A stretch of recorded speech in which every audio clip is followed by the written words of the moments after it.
రాయవరం ఘటన తర్వాత ఎక్కడంత లోపల స్టాక్ పెడతారు అనేది ఎక్కడ కూడా తనిఖీలు చేయట్లేదు అనేది ఇక్కడ గ్రామస్తులు చెప్తున్నారు. అలాగే వ్యాపారస్తులు చాలా మంది అడిగితే ఎవరు అధికారులు రావట్లేదని చెప్తున్నారు. మరి లేబర్ ఏమైపోతున్నారు, అలాగే దీనికి సంబంధించినటువంటి అధికారులు ఏమైపోతారు? అందుకే కదండి, కాదండి ఒకటి మీరు అన్నది కరెక్టే. ప్రమాదం జరిగిన తర్వాత సస్పెండ్ చేయడం అన్నది మా రెస్పాన్సిబిలిటీ, మేము చేస్తాం. ముందు ఆ పర్యవేక్షణ లోపం జరిగింది కాబట్టి ఇంతవరకు వచ్చింది. నేను విషయం ఏంటంటే మీరు అన్నది నేను ఒప్పుకుంటా. చాలా మంది ఏమవుతుందంటే ఆశ కొద్ది ఇంత మెటీరియల్ మాకు ఆర్డర్స్ వచ్చినాయి కాబట్టి ఇంత మెటీరియల్ పెట్టుకుంటాం. నేనేమంటానంటే ఒక వ్యాపారస్తుడు, ఇలాంటి యూనిట్ నడిపే వ్యాపారస్తుడికి రెస్పాన్సిబిలిటీ ఉండదా అండి? నేను అదే కోరుకున్నా. ఇప్పుడు ప్రతి ఒక్కటి కూడా గవర్నమెంట్ ఒక పక్క నుంచి పర్యవేక్షిస్తుంది. ఇప్పుడు మెటీరియల్ తీసుకొచ్చి యాజమానికి ఈరోజు పాపం యాజమాని బతికాడా చెప్పండి? ఆయన కూడా ఇందులోనే చనిపోయే పరిస్థితి వచ్చింది.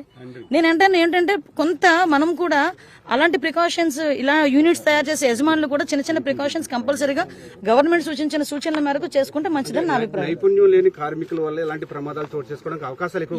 ఎగ్జాక్ట్లీ అండి. రాబోయే రోజుల్లో ఏ చర్యలు తీసుకోబోతున్నారు? అందుకే మొత్తం సీఎం గారు కూడా మళ్ళీ రీ-ఎన్ఓసీస్ అన్ని కూడా ఇవ్వడానికి అన్ని ప్రస్తుతానికి ఆపమని చెప్పారు. అన్ని ఆపుతున్నాం. అన్ని ఆపిన తర్వాత మళ్ళీ అసలు ఎంతవరకు స్కిల్ ఉన్నారు, ఎంతవరకు అన్స్కిల్డ్ ఉన్నారు, ఒకవేళ వాళ్ళకి ఏదైనా ఇన్సూరెన్స్ ఇవ్వడానికైనా సేఫ్టీ ప్రికాషన్స్ ఎలా తీసుకోవాలి, ఆ ఎస్ఓపిని ఎలాగా మనం ఇంప్లిమెంట్ చేయాలి అన్న దాని మీద కూడా ఒక కమిటీ కూడా ఏర్పాటు చేస్తున్నారు. దాని మీద తీసుకున్న తర్వాతనే ఫర్దర్ గా ఏదైనా ముడి సరుకు సంబంధించి ఎక్కడెక్కడ నుంచి తెస్తారో మూలాలు గుర్తిస్తామన్నారు, కమిటీ వేసామన్నారు. మరి ఇల్లు కూడా గతంలో పెద్ద ఎత్తున ముడి సరుకు ఆల్రెడీ బాంబ్ బ్లాస్ట్ లో అయిందని చెప్తున్నారు. ఒక్క నిమిషం అండి. ముడి సరుకులు ఎక్కడి నుంచి కొంటున్నారు? మీకు ఒక విషయం చెప్తున్నా. ముడి సరుకు ఎక్కడి నుంచి కొంటున్నారు? ఇక్కడున్న ప్రతి పేపర్ ఎక్కడి నుంచి వచ్చింది? ర్యాప్ చేసే పేపర్ ఎక్కడి నుంచి వచ్చింది?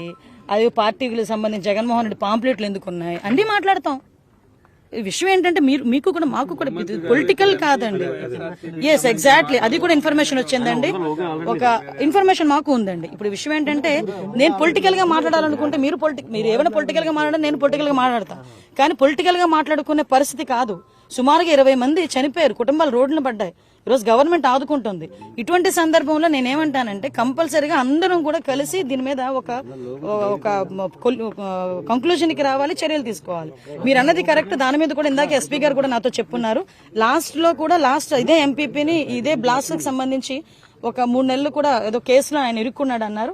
ఒకసారి ఆ కోణంలో కూడా మేము ఎంక్వైరీ చేసుకున్నాం.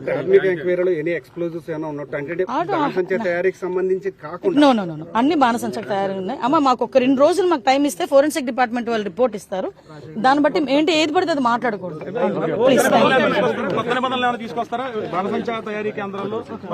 ఆల్రెడీ ఎంక్వైరీ వేసాం కదా, ఇచ్చిన రిపోర్ట్ బేస్ చేసుకుని